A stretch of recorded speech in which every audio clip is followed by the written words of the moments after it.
Sekarang nih. Kamu nanya.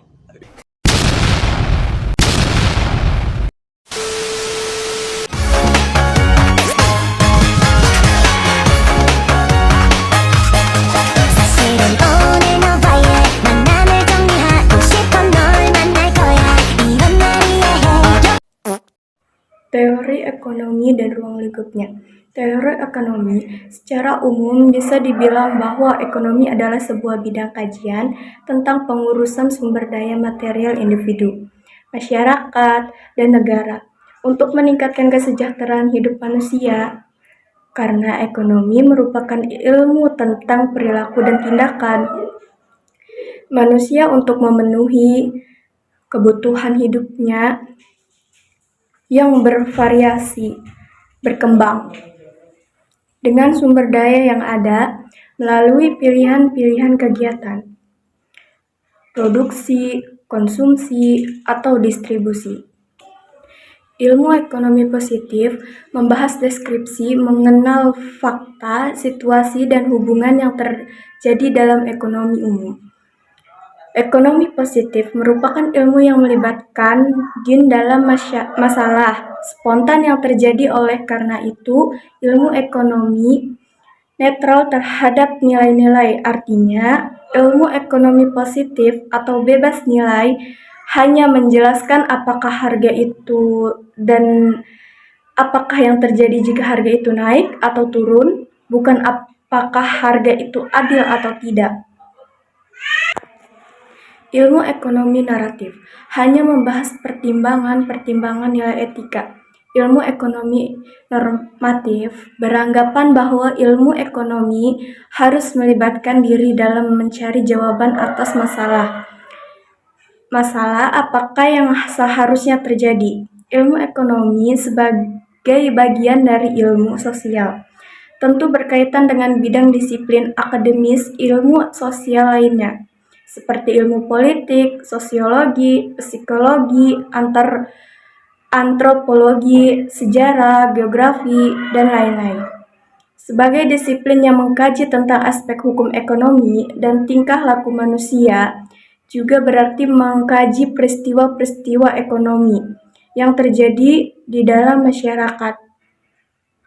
Dengan demikian, dapat dikemukakan bahwa tujuan ilmu ekonomi adalah untuk mencari pengertian tentang hubungan peristiwa ekonomi, baik berupa hubungan kausal maupun fungsional, dan untuk dapat menguasainya. Ruang lingkup ilmu ekonomi terbagi dua, ekonomi makro dan ekonomi mikro. Ekonomi makro merupakan cabang ilmu ekonomi yang khusus mempelajari mekanisme bekerjanya perekonomian sebagai suatu keseluruhan, berkaitan dengan penggunaan faktor produksi yang tersedia secara entien agar kemakmuran masyarakat dapat dimaksimumkan. Apabila yang dibicarakan masalah produsen, maka yang dianalisis produsen. Sedangkan ekonomi mikro merupakan cabang ilmu ekonomi yang khusus mempelajari bagian-bagian kecil, aspek individual dari keseluruhan kegiatan perekonomian.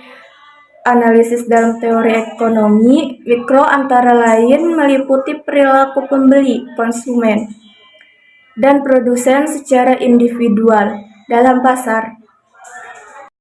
Perkembangan teori ekonomi. Pengertian ekonomi. Ekonomi adalah ilmu yang mempelajari bagaimana masyarakat menghasilkan barang dan jasa, bagaimana mereka mengkonsumsinya. Teori ekonomi telah mempengaruhi keuangan global pada banyak momen penting sepanjang sejarah dan merupakan faktor integral dalam kehidupan kita sehari-hari. Namun, asumsi yang memandu studi ilmu ekonomi telah berubah secara dramatis sepanjang sejarah. Berikut ini sekilas sejarah pemikiran ekonomi. Sejarah perkembangan ekonomi. Ekonomi di dunia kuno, ilmu ekonomi dalam bentuk dasarnya dimulai pada zaman perunggu 4000 sampai 2500 sebelum Masehi, dengan dokumen tertulis di 4 wilayah di dunia, Sumeria dan Babilonia 3500 sampai 2500 sebelum Masehi. Peradaban lembah Sungai Indus 3300 1030 sebelum Masehi di wilayah yang sekarang disebut Afghanistan, Pakistan, dan India. Sepanjang Sungai Zangte di Tiongkok dan lembah Nil di Mesir dimulai sekitar tahun 3500 sebelum Masehi. Manfaat teori ekonomi. Teori ekonomi memiliki berbagai manfaat penting dalam pemahaman dan pengelolaan aktivitas ekonomi. Berikut adalah beberapa manfaat utama dari teori ekonomi. 1. Memahami prinsip-prinsip dasar. Teori ekonomi membantu kita memahami prinsip-prinsip dasar yang mengatur aktivitas ekonomi, termasuk hukum permintaan dan penawaran, keuntungan komparatif, utilitas marginal, dan lain sebagainya. Dengan memahami prinsip-prinsip ini, kita dapat mengambil keputusan yang lebih baik dalam kehidupan sehari-hari, baik sebagai konsumen, produsen, atau pengambilan kebijakan. 2. Memprediksi dan menjelaskan perilaku ekonomi. Teori ekonomi membantu kita memprediksi dan menjelaskan perilaku ekonomi individu, perusahaan, atau negara. Dengan memahami konsep-konsep seperti insentif, elastisitas, atau modal manusia, kita dapat memahami mengapa orang dan organisasi melakukan keputusan ekonomi tertentu. Seperti mengapa seseorang memilih pekerjaan tentu atau mengapa perusahaan menentukan harga tertentu. 3. Pengambilan keputusan yang efisien. Teori ekonomi membantu kita dalam pengambilan keputusan yang efisien melalui pemahaman konsep biaya-benefit, efisien alokasi sumber daya, dan evaluasi keuntungan dan kerugian. Kita dapat membuat pilihan yang lebih baik dalam menggunakan sumber daya terbatas kami. Ini berlaku untuk keputusan individu, bisnis, dan bahkan kebijakan pemerintah. Elastisitas penawaran dan permintaan. Pengertian elastisitas permintaan. Elastisitas permintaan adalah suatu alat atau konsep yang digunakan untuk mengukur derajat kepekaan atau respon perubahan jumlah atau kualitas barang yang dibeli sebagai akibat perubahan faktor yang mempengaruhi. Dalam hal ini, pada dasarnya ada 3 variabel. Pertama, yang mempengaruhi, maka dikenal 3 elastisitas permintaan, yaitu elastisitas harga permintaan, elastisitas silang, dan elastisitas pendapatan. Elastisitas harga permintaan adalah derajat kepekaan atau respon jumlah permintaan. Elastisitas harga permintaan adalah derajat kepekaan atau respon jumlah permintaan akibat berubah harga barang, atau dengan kata lain merupakan perbandingan daripada presentasi perubahan jumlah barang yang diminta dengan prosentase perubahan dengan harga di pasar. Sesuai dengan hukum permintaan, di mana jika harga naik, maka kuantitas barang turun dan sebaliknya. Dalam analisis elastisitas harga permintaan lebih kerap dinyatakan sebagai elastisitas permintaan nilai perbandingan antara presentasi perubahan jumlah, di mana dengan presentasi perubahan harga disebut koefisien elastisitas permintaan. Jenis-jenis elastisitas permintaan. Permintaan tidak elastis pengurna elastisitas 0. Permintaan tidak elastis elastisitas 1. Permintaan uniter elastisitas 1. Permintaan elastis, elastisitas 1, permintaan elastis sempurna, elastisitas stuck, terhingga. Faktor yang mempengaruhi elastisitas permintaan, ada beberapa faktor yang menentukan elastis harga permintaan, yaitu tersedia atau tidaknya barang pengganti di pasar, jumlah pengguna atau tingkat kebutuhan dari barang tersebut, jenis barang dan pola preferensi konsumsi, periode waktu yang tersedia untuk menyesuaikan terhadap perubahan harga atau periode waktu penggunaan barang tersebut, kemampuan relatif anggaran untuk mengimpor barang. Teori perilaku konsumen. Pengertian perilaku konsumen yaitu proses yang dilalui seseorang atau organisasi dalam mencari, membeli, menggunakan, mengevaluasi, dan membuang produk atau jasa setelah dikonsumsi untuk memenuhi kebutuhannya. Perilaku konsumen akan diperlihatkan dalam beberapa tahap, yaitu tahap sebelum pembelian, dan setelah pembelian. Pada tahap sebelum pembelian, konsumen akan melakukan pencarian informasi yang terkait produk dan jasa. Macam-macam teori perilaku konsumen. 1. Teori ekonomi mikro. Teori ini menganggap bahwa setiap konsumen akan berusaha memperoleh keputusan maksimal. 2. Psikologi. Teori ini mendasarkan diri pada faktor-faktor psikologis individu yang dipengaruhi oleh kekuatan-kekuatan lingkungan. 3. Teori antropologis. Teori ini juga menekankan perilaku pembelian dari suatu kelompok masyarakat yang ruang lingkupnya sangat luas, seperti kebudayaan, kelas-kelas sosial, dan sebagainya. 2 macam pendekatan. Pendekatan marginal utility kardinal. Pendekatan kardinal didasarkan pada asumsi bahwa tingkat kepuasan yang diperoleh konsumen dari konsumsi barang dapat diukur dengan suatu tertentu seperti rupiah, jumlah, unit, atau buah, dan lain-lain. Semakin besar jumlah barang yang dapat dikonsumsi, maka semakin tinggi tingkat kepuasannya. Dalam teori nilai guna ini dikenal dengan nilai guna total, total utility TU, dan nilai guna marginal, marginal utility sama dengan MU.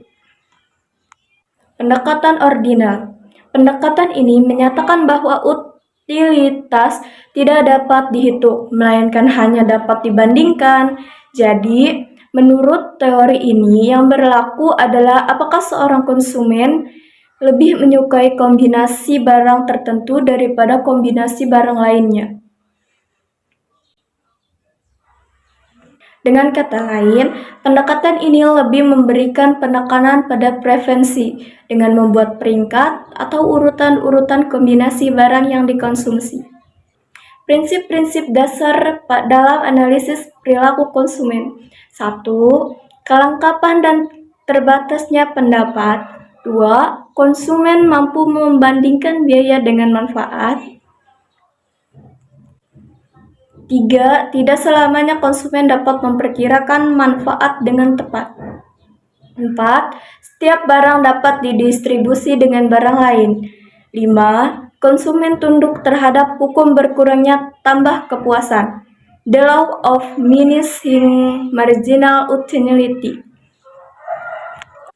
Manfaat perilaku konsumen. Peran perilaku konsumen bagi pemasar atau produsen adalah mampu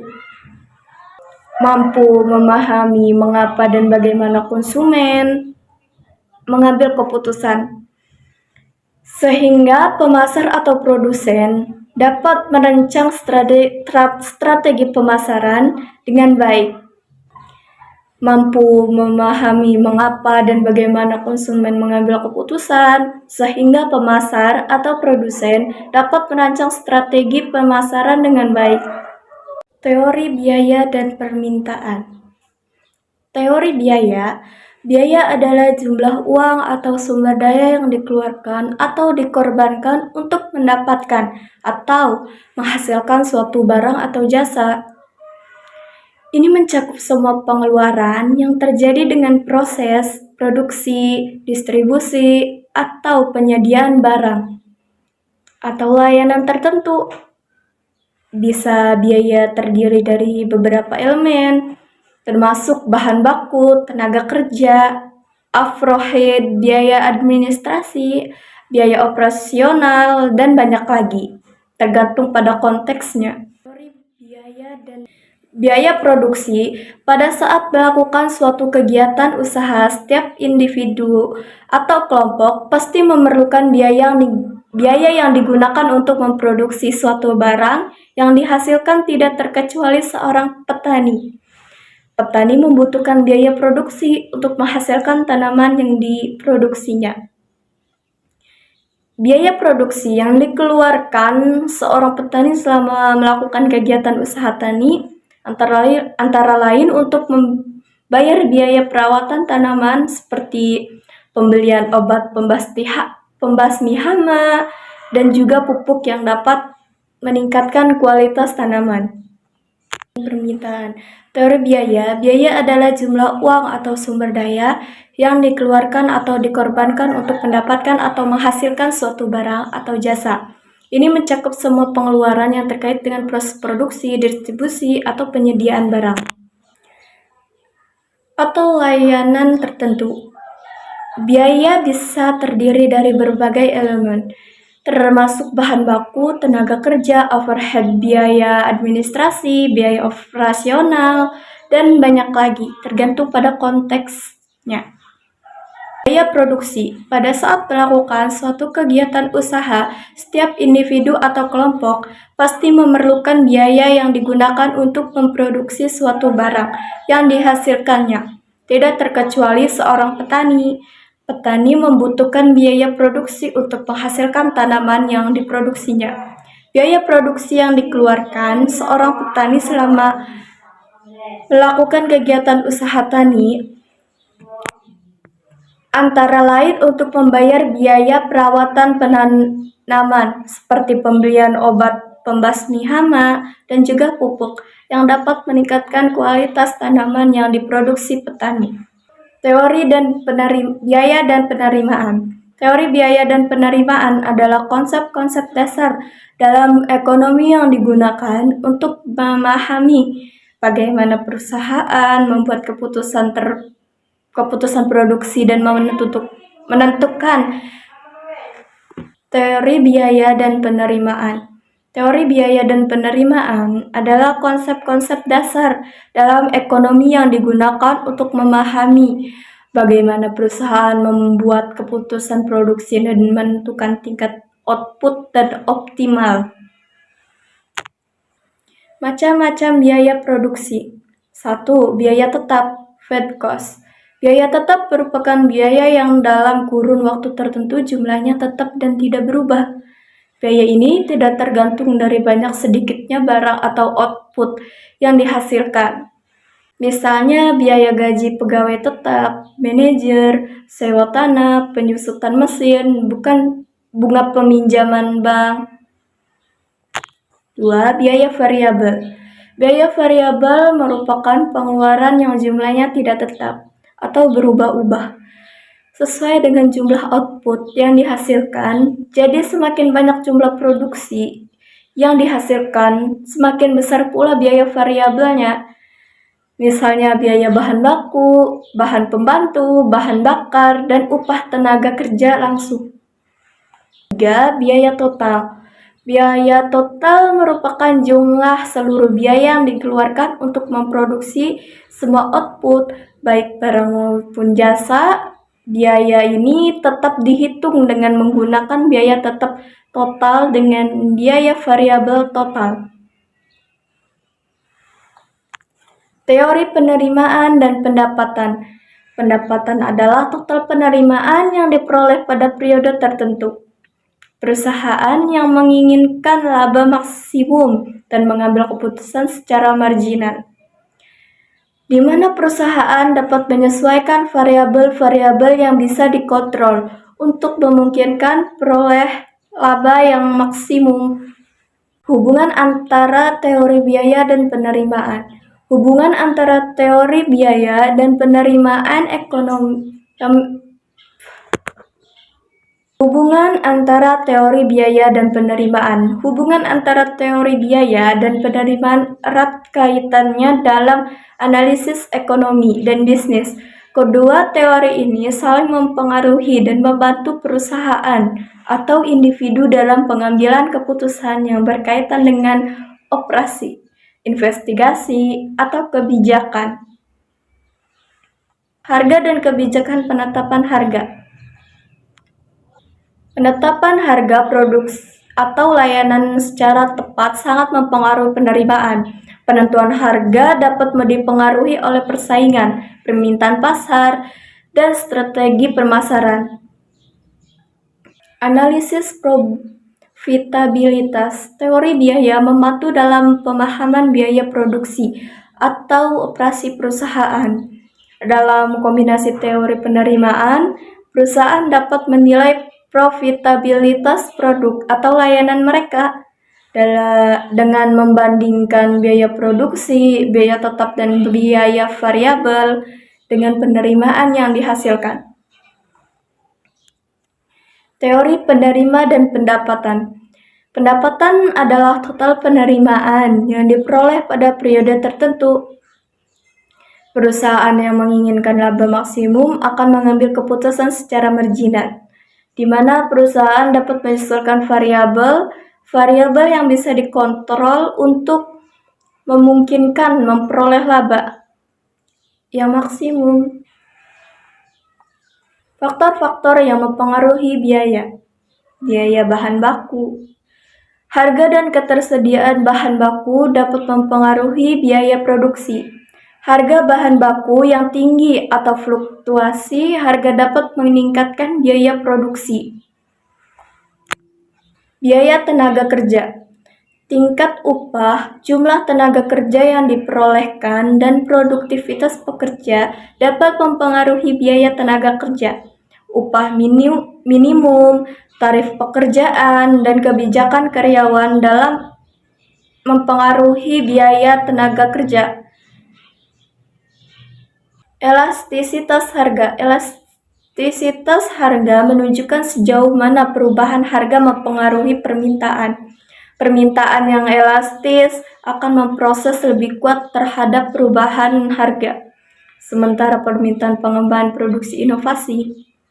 Perusahaan yang mengembangkan produk baru atau inovatif dapat meningkatkan penerimaan dengan menarik pelanggan baru atau memperbarui pelanggan yang ada.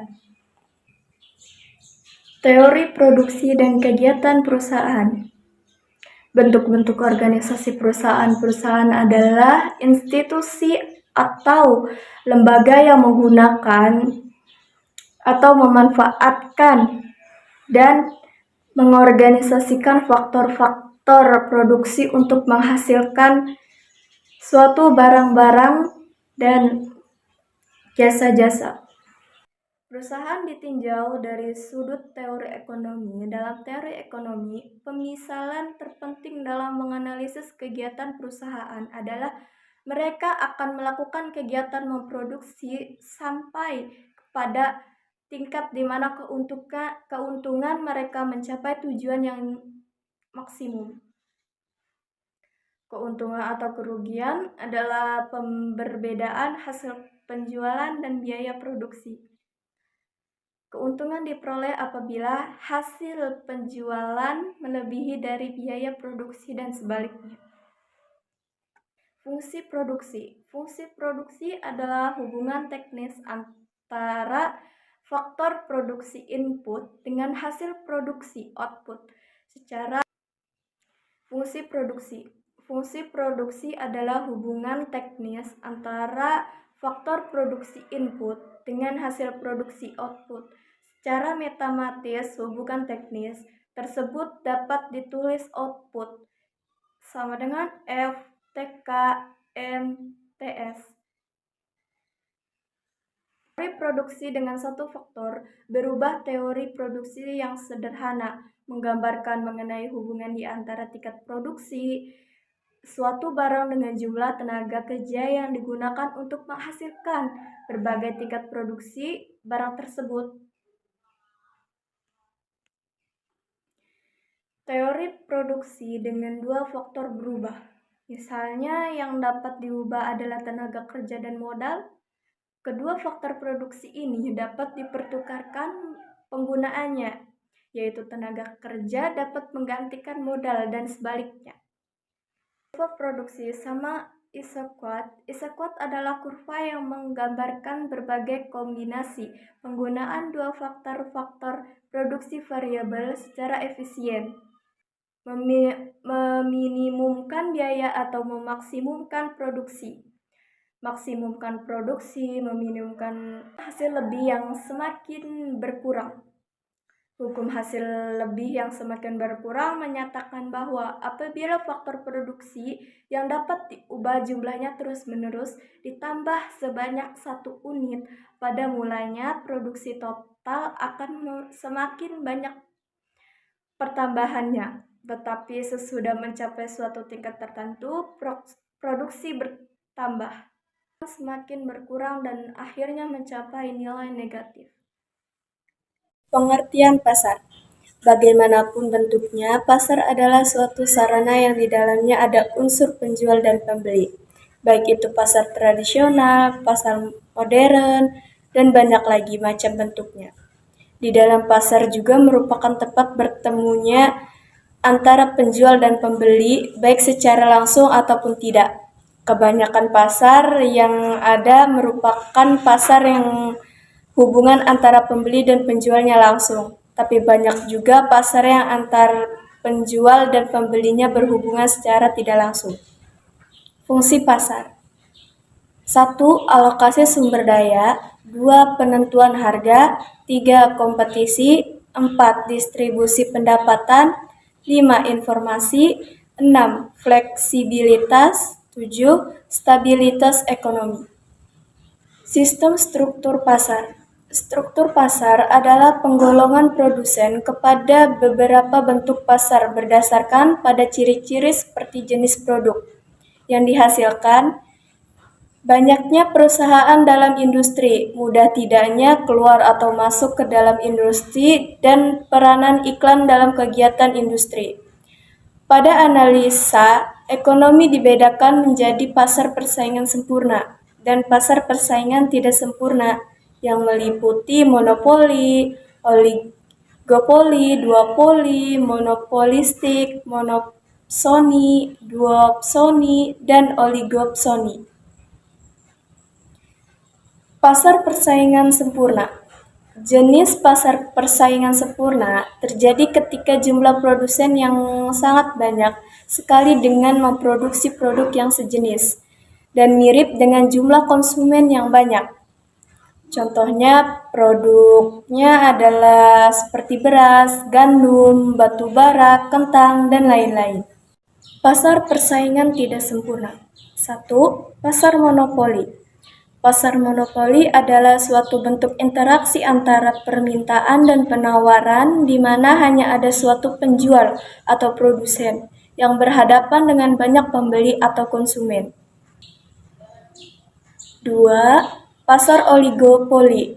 Pasar oligopoli adalah suatu bentuk interaksi permintaan dan penawaran di mana terdapat beberapa penjual atau produsen yang menguasai seluruh permintaan pasar. 3. Pasar duopoli. Duopoli adalah suatu pasar di mana penawaran suatu jenis barang dikuasai oleh dua perusahaan. Contoh, penawaran minyak pelumas dikuasai oleh Pertamina dan Caltex. 4. Pasar monopolistik. Pasar monopolistik adalah suatu bentuk interaksi antara permintaan dengan penawaran di mana terdapat sejumlah besar penjual yang menawarkan barang yang sama. 5. Pasar monopsoni. Pasar monopsoni adalah suatu bentuk interaksi antara permintaan dan penawaran di mana permintaannya atau pembeli hanya suatu perusahaan. 6. Pasar duopsoni. Duopsoni adalah suatu pasar di mana hanya dikuasai oleh 2 orang atau kelompok pembeli sebagai konsumen. 7. Pasar oligopsoni. Pasar oligopsoni adalah bentuk pasar di mana barang yang dihasilkan oleh beberapa perusahaan dan banyak perusahaan yang bertindak sebagai konsumen. Pengertian pendapatan nasional. Pendapatan nasional menurut Wikipedia adalah jumlah pendapatan yang diterima oleh seluruh rumah tangga keluarga (RTK) di suatu negara dari penyerahan faktor-faktor produksi dalam suatu periode, biasanya selama setahun. Pendapatan nasional adalah salah satu indikator untuk mendapat mengukur perkembangan tingkat pembangunan dan kesejahteraan pada suatu negara dalam waktu ke waktu. Dengan menggunakan metode perhitungan pendapatan nasional, dapat diketahui arah tujuan dan struktur perekonomian suatu negara. Selain itu, menghitung pendapatan nasional bermanfaat untuk mengetahui tingkat kemakmuran suatu negara, mengevaluasi kinerja perekonomian dalam skala tertentu. Konsep pendapatan nasional. Pendapatan nasional dapat dibagi dalam beberapa kategori. 1. Produk domestik bruto (GDP) merupakan jumlah produk berupa barang dan jasa yang dihasilkan oleh unit-unit produksi di dalam batas wilayah suatu negara atau domestik selama 1 tahun, baik penduduk negara maupun penduduk asing yang berada di negara tersebut.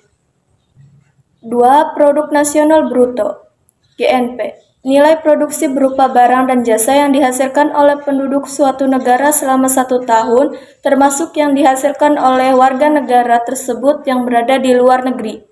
3. Produk nasional neto adalah GNP dikurangi depresiasi atau penyusutan barang modal atau sering pula disebut replacement. 4. Pendapatan nasional neto adalah pendapatan yang dihitung menurut jumlah balas jasa yang diterima oleh masyarakat sebagai pemilik faktor produksi. 5. Pendapatan perseorangan adalah jumlah pendapatan yang diterima oleh setiap orang dalam masyarakat, termasuk pendapatan yang diperoleh tanpa melakukan kegiatan apapun. 6. Pendapatan yang siap dibelanjakan adalah pendapatan yang siap untuk dimanfaatkan guna membeli barang dan jasa konsumsi, dan selebihnya menjadi tabungan yang disalurkan menjadi investasi. Faktor-faktor yang mempengaruhi pendapatan nasional. 1. Konsumsi. Konsumsi ini meliputi seluruh pengeluaran negara dalam rangka mendapatkan barang dan jasa dalam kurun waktu tertentu. Tingkat konsumsi ini akan mempengaruhi pendapatan nasional. Semakin tinggi konsumsi negara, maka pendapatan akan semakin menurun, dan sebaliknya. 2. Investasi dan tabungan. Aktivitas investasi dan tabungan sangat penting sebab berkaitan dengan samping negara. Faktor investasi dan tabungan dapat menghasilkan keuntungan di masa depan sehingga mampu meningkatkan pendapatan nasional. 3. Permintaan dan penawaran agregat. Hal ini berhubungan erat dengan tingkat permintaan dan penawaran barang-barang berdasarkan tingkat harga perubahan pada faktor tersebut. Metode perhitungan pendapatan nasional. Pendekatan pendapatan adalah suatu pendapatan di mana pendapatan nasional diperoleh dengan cara menjumlahkan pendapat dari berbagai faktor produksi yang memberikan sumbangan terhadap proses produksi. A. Kompensasi untuk pekerja, pendapatan upah dan gaji serta penerimaan lain seperti pemberian tunjangan pensiun, jaminan sosial, dan pendapatan lainnya. B. Keuntungan perusahaan merupakan pendapatan yang dihasilkan suatu perusahaan karena mengelola sumber daya yang dimilikinya. C. Pendapatan usaha perorangan merupakan pendapatan yang diterima dan digunakan tenaga kerja dan hasil usaha orang yang seperti petani. D. Pendapatan sewa merupakan balas jasa yang diberikan pada pemilik sumber daya yang digunakan untuk kegiatan ekonomi. E. Bunga neto dibayar oleh perusahaan sekurang dan bunga yang uang diterima adalah perusahaan ditambah neto yang diterima dari luar negeri. Pengertian persaingan monopolitis. Pasar persaingan monopolitis pada dasarnya adalah pasar yang berada di antara dua jenis pasar yang ekstrim, yaitu persaingan sempurna dan monopoli. Oleh sebab itu, sifat-sifatnya mengandung unsur-unsur sifat pasar monopoli dan unsur-unsur sifat pasar persaingan sempurna. Persaingan monopolitis adalah suatu kondisi di pasar yang mengarah pada pemisahan ekonomi menjadi beberapa pemain yang memiliki oligopoli dalam sebuah industri, di mana oligopolitis mengendalikan produksi dan distribusi sebagai besar komoditi yang dihasilkan oleh tiap-tiap pemain. Ciri-ciri persaingan monopolitis. 1. Diferensiasi produksi. Diferensiasi produksi adalah strategi pembeda antara produk yang dijual dengan produk sejenis lainnya, baik dengan kompetitor maupun dengan produk inti yang dimiliki.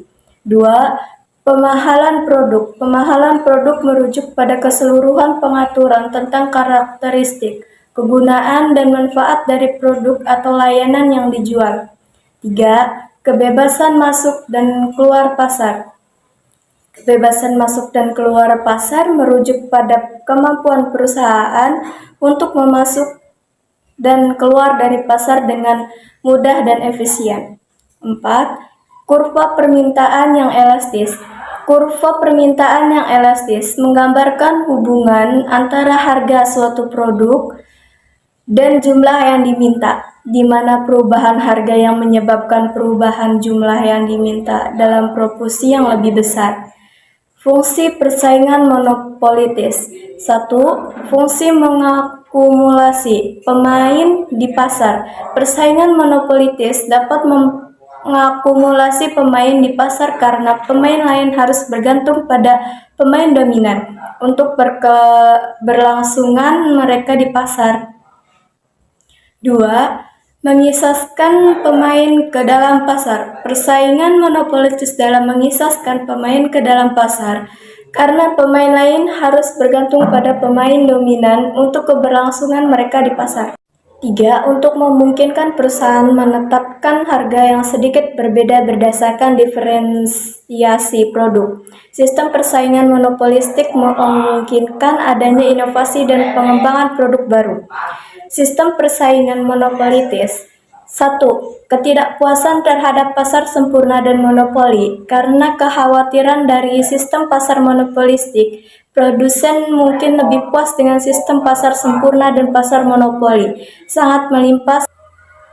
2. Sumber daya alam yang melimpah. Sumber daya alam di Indonesia memungkinkan banyak orang atau produsen untuk memulai usaha dan menghadapi persaingan dengan produsen 3.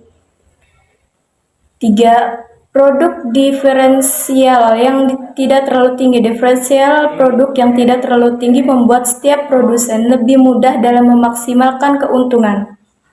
Pasar bebas. Pengertian pasar bebas. Istilah pasar bebas digunakan sebagai sinonim untuk kapitalisme laissez-faire. Ketika kebanyakan orang membahas pengertian pasar bebas, yang mereka maksud adalah ekonomi dengan persaingan yang tidak terhalang. Definisi yang lebih inklusif harus mencakup kegiatan ekonomi sukarela, selama tidak dikendalikan oleh otoritas pusat yang memaksa. Asas-asas dan jenis pasar bebas.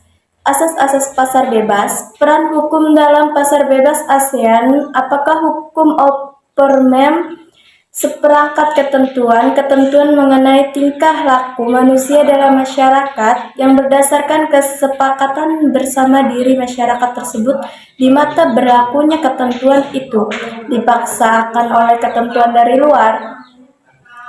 Jenis-jenis pasar bebas. Perdagangan bebas adalah kebijakan di mana pemerintah tidak melakukan diskriminasi terhadap impor atau ekspor. Pemerintah juga dapat membatasi perdagangan bebas untuk membatasi ekspor sumber daya alam. Hambatan lain yang dapat menghambat perdagangan termasuk kuota impor, pajak, dan hambatan non-tarif seperti undangan-undangan peraturan. Fungsi dan tujuan pasar bebas. Fungsi pasar bebas adalah memberikan kebebasan kepada masyarakat dalam melakukan aktivitas ekonomi, baik ekspor maupun impor, serta memberikan transparansi informasi berkaitan kuantitas, permintaan dan barang harga. Ciri-ciri pasar bebas. Semua sumber beserta alat produksi dapat bebas dimiliki dan diatur oleh sebuah pihak. Terdapat pembagian kelas pekerja dan pemilik modal dalam sistem perekonomian. Tujuan pasar bebas. 1. Memperluas pasar. 2. Pasar bebas adalah suatu di antara sarana guna memperluas jangkauan konsumen untuk suatu produk. Hal ini karena hambatan ekspor impor tiap negara makin menipis sehingga produsen dapat melakukan riset pasar internasional. Kebijakan fiskal. Kebijakan fiskal adalah langkah-langkah pemerintah untuk membuat perubahan-perubahan dalam sistem pajak atau dalam perbelanjaannya dengan maksud untuk mengatasi masalah-masalah ekonomi yang dihadapi. Kebijakan fiskal adalah kebijakan ekonomi yang digunakan pemerintah untuk mengarahkan perekonomian ke kondisian yang lebih baik atau yang diinginkan dengan cara mengubah-ubah penerimaan dan pengeluaran pemerintah. Kebijakan fiskal merujuk pada kebijakan yang dibuat pemerintah untuk mengarahkan ekonomi suatu negara melalui pengeluaran dan pendapatan berupa pajak pemerintahan. Berdasarkan dari beberapa teori dan pendapat yang dijelaskan di atas, dapat kita disimpulkan bahwa kebijakan fiskal adalah suatu kebijakan ekonomi yang dilakukan oleh pemerintah dalam pengelolaan keuangan negara untuk mengarahkan kondisi perekonomian menjadi lebih baik, yang terbatas pada sumber-sumber penerimaan dan alokasi pengeluaran negara yang tercantum dalam APBN. Tujuan kebijakan fiskal. Tujuan kebijakan fiskal adalah untuk mengatur tingkat pertumbuhan ekonomi, menciptakan lapangan kerja, menjaga stabilitas fiskal negara, mengurangi tingkat pengangguran serta pemborosan sumber daya, mewujudkan keadilan sosial, mendorong laju investasi, membantu mendorong laju investasi, membuka kesepakatan kerja yang luas, serta menjaga stabilitas atau kestabilan harga barang serta jasa sehingga terhindar dari inflasi. Melalui kebijakan fiskal, pemerintah dapat mengelola tingkat pengeluaran dan pendapatan negara untuk mencapai tujuan ekonomi. Jenis kebijakan fiskal. Dari sudut ekonomi makro, kebijakan fiskal dapat dibedakan menjadi dua, yaitu kebijakan fiskal ekspansif dan kebijakan fiskal kontradiktif. Kebijakan fiskal ekspansif adalah suatu kebijakan ekonomi dalam rangka mengarahkan kondisi perekonomian lebih dengan jalan mengubah penerimaan dan pengeluaran pemerintah. Pada saat munculnya kontraksional gap, yaitu ditandai oleh tingginya tingkat pengangguran. Kebijakan ekspansif dilakukan dengan cara menaikkan pengeluaran pemerintah atau menurunkan pajak untuk meningkatkan output. Kebijakan fiskal kontradiktif adalah kebijakan pemerintah dengan cara menurunkan belanja negara dan menaikkan tingkat pajak. Kebijakan ini bertujuan untuk menurunkan daya beli masyarakat dan mengatasi inflasi. Instrumen kebijakan fiskal. Instrumen kebijakan fiskal adalah alat yang digunakan oleh pemerintah untuk mengatur pengeluaran, pendapatan, dan utang negara guna mencapai tujuan-tujuan kebijakan fiskal. Instrumen kebijakan fiskal meliputi pajak, pengeluaran belanja, obligasi publik, dan alokasi anggaran pajak adalah instrumen kebijakan fiskal yang penting karena dapat meningkatkan atau menurunkan daya beli masyarakat. Pengeluaran belanja negara juga merupakan instrumen kebijakan fiskal yang penting karena dapat mempengaruhi pertumbuhan ekonomi. Instrumen kebijakan fiskal lainnya meliputi obligasi publik dan alokasi anggaran. Instrumen-instrumen ini digunakan untuk mencapai tujuan-tujuan kebijakan fiskal seperti menjaga keseimbangan anggaran, meningkatkan pertumbuhan ekonomi, dan meningkatkan kesejahteraan masyarakat. Perekonomian terbuka. Definisi perekonomian terbuka. Dalam perekonomian terbuka, negara tidak hanya terlibat dalam kegiatan ekonomi di dalam batas-batas nasionalnya sendiri, tetapi juga terlibat dalam hubungan perdagangan dan investasi dengan negara-negara lain di dunia. Perekonomian terbuka memberikan peluang bagi pertumbuhan ekonomi dan akses ke sumber daya internasional, tetapi juga meningkatkan kerentanan terhadap perubahan di pasar global. Perbedaan dengan perekonomian tertutup. Perekonomian terbuka dan perekonomian tertutup adalah dua konsep yang memiliki perbedaan mendasar dalam hal hubungan ekonomi dengan dunia luar. Fungsi-fungsi perekonomian terbuka. Fungsi utama perekonomian terbuka adalah memfasilitas perdagangan internasional dengan terlibat dalam ekspor dan impor barang dan jasa. Negara dapat memanfaatkan keunggulan komparatifnya untuk meningkatkan produksi dan pertumbuhan ekonomi. Perekonomian terbuka memungkinkan aliran modal internasional, investasi langsung, portofolio investasi, dan sumber daya keuangan dapat bergerak secara bebas antara negara-negara, memberikan kesempatan untuk diversifikasi portofolio dan akses terhadap modal yang lebih besar. Tujuan-tujuan penerapan perekonomian terbuka. 1. Pertumbuhan ekonomi. Salah satu tujuan utama penerapan perekonomian terbuka adalah mencapai pertumbuhan ekonomi yang berkelanjutan. 2. Efisien dan inovasi. Perekonomian terbuka mendorong efisien dan inovasi. 3. Diversifikasi ekonomi. Terlibat dalam perdagangan internasional memungkinkan negara untuk diversifikasi struktur ekonominya. 4. Akses terhadap sumber daya. Perekonomian terbuka memberikan akses terhadap sumber daya internasional. 5. Penyebab stabilitas ekonomi. Pemerintah dapat menggunakan perekonomian terbuka sebagai alat untuk mencapai stabilitas ekonomi. 6. Kurangan kemiskinan. Dengan menciptakan uang kerja melalui pertumbuhan ekonomi dan perdagangan internasional, perekonomian terbuka dapat berkontribusi pada pengurangan tingkat kemiskinan.